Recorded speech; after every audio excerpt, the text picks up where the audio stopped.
la mayoría de los inversores no tienen idea de lo que está sucediendo en realidad. Ni siquiera han mirado debajo de la superficie durante este colapso del mercado para darse cuenta de la enorme rotación que está teniendo lugar, un cambio completo en el panorama de inversión basado en la llegada de la inflación. Y esto va a cambiar por completo las dinámicas que han existido para los inversores durante la última década. Casi todo lo que funcionó mientras la Fed estaba inflando esta burbuja ya no funcionará cuando el aire salga de ella. Y el aire saldrá de ella, a pesar de los esfuerzos que la Fed pueda hacer para evitarlo. Creo que ya han pinchado esta burbuja y realmente no hay manera de evitar que se desinfle. Así que, en primer lugar, para discutir el tema de la inflación, la primera parte de la ecuación de esta inflación, claramente tenemos un gran problema de inflación y lo hemos tenido durante más de una década. Es solo que no se ha manifestado de una manera problemática para la Fed o para los inversores porque la inflación resultó en precios de activos en alza en lugar de precios al consumidor. Quiero decir, los precios al consumidor subieron, pero no lo suficiente como para causar alarma, especialmente porque el gobierno pudo disfrazar el verdadero grado en que los precios estaban subiendo con el CPI, que no hace un buen trabajo, creo que a propósito, de reflejar con precisión lo que está sucediendo con los precios.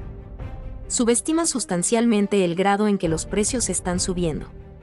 Y dada la capacidad del gobierno para fingir que teníamos una inflación por debajo del 2%, eso le dio a la Fed cobertura para continuar creando más inflación bajo el disfraz de flexibilización cuantitativa y estímulos, y tasas de interés del 0%.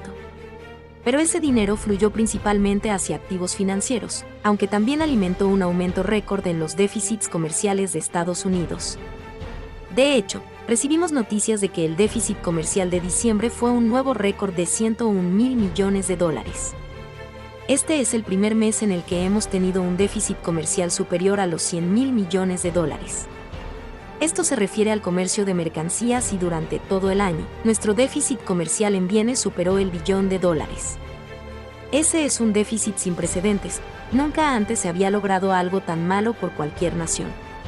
Parte de eso mantuvo el control sobre la inflación, aunque según la forma en que el gobierno mide la inflación, tuvimos un aumento del 7% en los precios al consumidor. Imagina cuánto más habrían subido los precios al consumidor si no se hubieran vertido en nuestro mercado $1 billón en bienes por parte de nuestros socios comerciales. ¿Y cómo pagamos por todo esto? No lo hicimos, imprimimos dinero y lo intercambiamos por los bienes que el resto del mundo producía. Y los estadounidenses ni siquiera ganaron gran parte del dinero que gastaron, simplemente se lo entregó el gobierno en forma de cheques de estímulo u otro tipo de dinero de rescate. ¿Y de dónde vino eso? Vino de la impresora de la Fed. En 2020, hicimos la peor combinación posible de política monetaria y fiscal cuando entramos por primera vez en la pandemia en marzo de 2020 cuando la economía estaba cerrando debido a la COVID y a las restricciones gubernamentales impuestas como resultado de ella, en lugar de hacer lo correcto y contraer la oferta monetaria junto con la economía para que la demanda bajara con la oferta. El gobierno y la Fed conspiraron para crear probablemente la peor combinación de política monetaria y fiscal en la historia de los Estados Unidos. Mientras millones de estadounidenses perdían sus trabajos, el gobierno les envió cheques para reemplazar sus sueldos, pero la clave es que cuando se está ganando un sueldo se está siendo productivo, ayudando a producir bienes y servicios, y luego se es recompensado con un pago, y ahora se puede consumir algunos de los bienes y servicios que se ayudó a producir.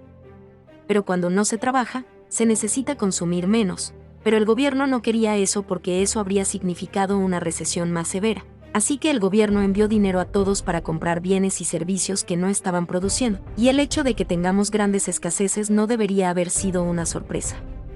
Es una consecuencia obvia de la falta de producción, no tienes cosas y obtienes una escasez. Pero teníamos toda esta demanda adicional gracias al gobierno y la Reserva Federal y ni siquiera hemos comenzado a sentir todas las consecuencias de esa inflación. Creo que la inflación que experimentamos en 2021 fue en gran parte la consecuencia retrasada de la inflación que se produjo antes de 2020. No creo que hayamos alcanzado esa inflación todavía, lo que es una de las razones por las que vamos a subir mucho más. No solo la inflación no fue transitoria, sino que va a ser mucho más alta de lo que fue durante ese supuesto periodo transitorio. Y por supuesto, yo fui una de las pocas personas que cuando la Reserva Federal afirmaba que la inflación que estábamos experimentando sería transitoria, en ese momento dije que la Fed estaba mintiendo sobre eso. Dije que la inflación era tan transitoria como el mercado de subprimes estaba contenido, que es exactamente la mentira que la Fed nos contó en 2007 cuando el mercado hipotecario explotó. La Fed nos dijo que no nos preocupáramos, que no habría ningún problema, que el daño se había contenido en este pequeño segmento del mercado hipotecario, que no afectaría el mercado inmobiliario en general ni a la economía. Y por supuesto, terminamos con la crisis financiera de 2008. Creo que en muchos aspectos, la gente en la Fed puede que ni siquiera hayan creído esas mentiras, pero las dijeron de todos modos porque querían tranquilizar a los mercados. No querían que los mercados tuvieran mercados que deben temer lo que iba a pasar y creo que eso era más o menos lo que estaban haciendo de nuevo esta vez. No querían ser sinceros con los mercados y dar las malas noticias sobre cuán mal iba a ser la inflación, así que simplemente fingieron que era transitoria. Quizás también esperan que el problema desaparezca. De hecho, todavía esperan que desaparezca porque si miras lo que Powell está hablando de hacer para combatir esta inflación que ahora admite que no era transitoria, es demasiado poco y demasiado tarde. ¿Cómo vas a hacer algo sobre un problema de inflación echando gasolina al fuego? Todavía hay una tasa de interés estimulante, pero de alguna manera ahora es un endurecimiento agresivo que va a solucionar la peor inflación en 40 años. Y la realidad es que no es la peor inflación en 40 años, es la peor inflación de la historia porque hace 40 años, cuando medíamos la inflación, estábamos usando un CPI muy diferente al que estamos usando ahora. Así que realmente no puedes comparar el CPI de hoy con el CPI de hace 40 años cuando son completamente diferentes. Entonces, si midieras lo que sucedió con los precios el año pasado con lo que sucedió hace 40 años usando el mismo CPI que se usaba entonces, hubo un aumento en los precios al consumidor de alrededor del 15%, lo que lo haría más alto que cualquier año de la década de 1970. De hecho, sería más alto que en 1980, que hasta el año pasado era el máximo histórico para el CPI en un 13.5%. Pero, ¿cómo apagamos el fuego de la inflación en 1980?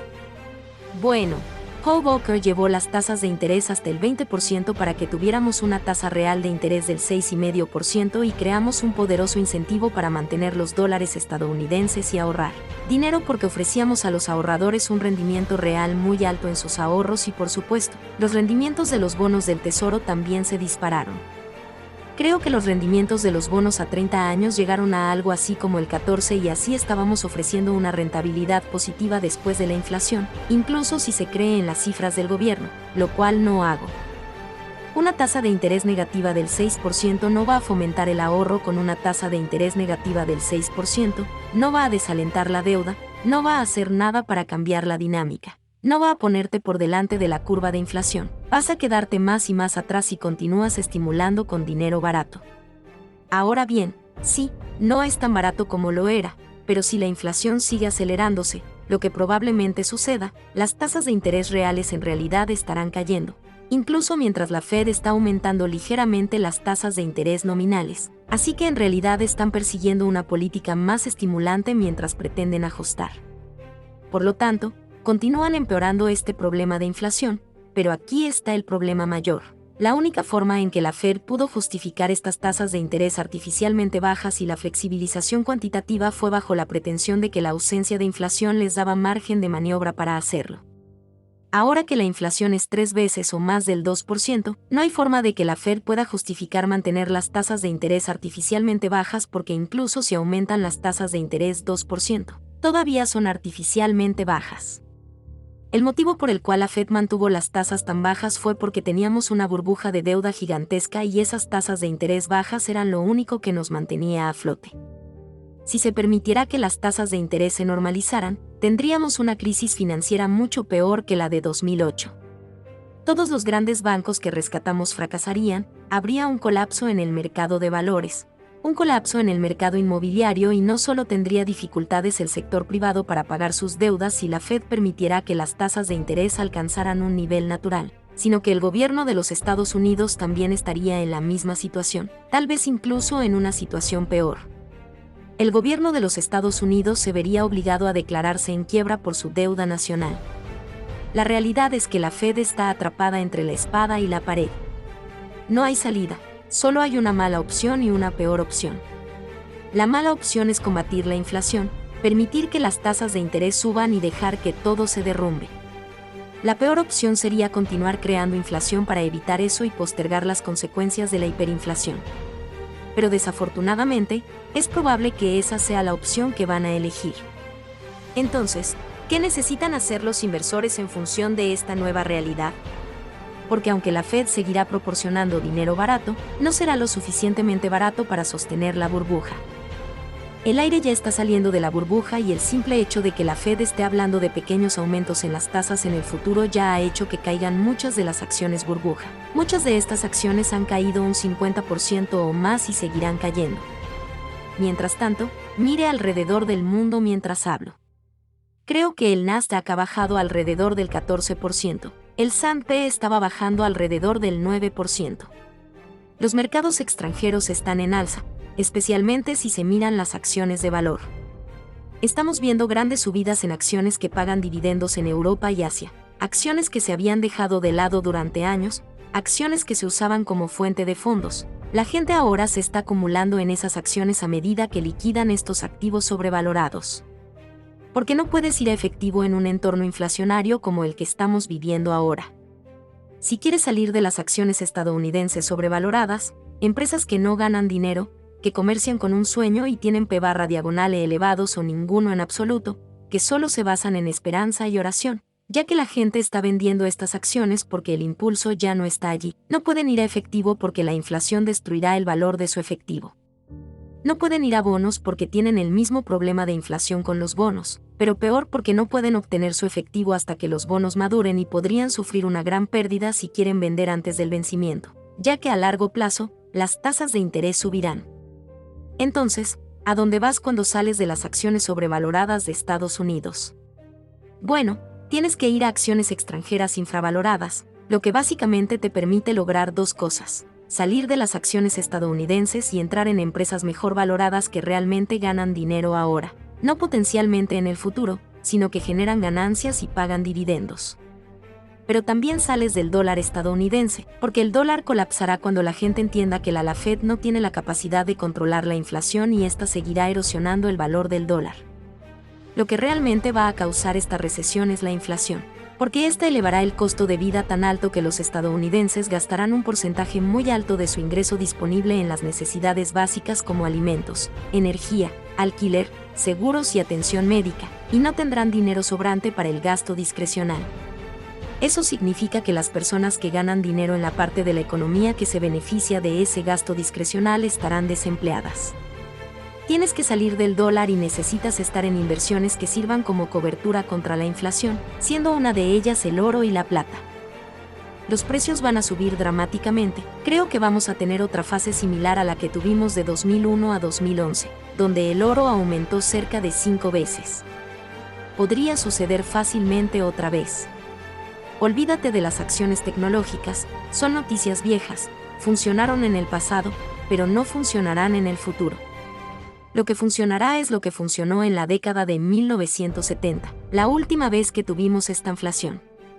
Por supuesto, esta vez será mucho peor, la inflación será mucho peor, la economía será mucho más débil y desafortunadamente no podremos detenerla como lo hicimos en 1980 porque no tenemos la capacidad de aumentar las tasas de interés, debido a que el país está completamente insolvente, lo que no era el caso en 1980 cuando aún éramos una nación acreedora rica y teníamos superávits comerciales. Teníamos una deuda relativamente pequeña en comparación con el PIB, la imagen es opuesta a la de Estados Unidos hoy en día. Así que no vamos a tener un final positivo, vamos a tener algo completamente diferente y catastrófico. Por lo tanto, es aún más importante que hagas a prueba de esta inflación tu cartera de inversiones, porque podría terminar siendo una depresión inflacionaria, no solo una recesión, sino una depresión, y la inflación podría terminar siendo hiperinflación. También debes invertir en acciones extranjeras. Creo que deberían ser la mayor parte de tu cartera, en acciones extranjeras que paguen buenos dividendos.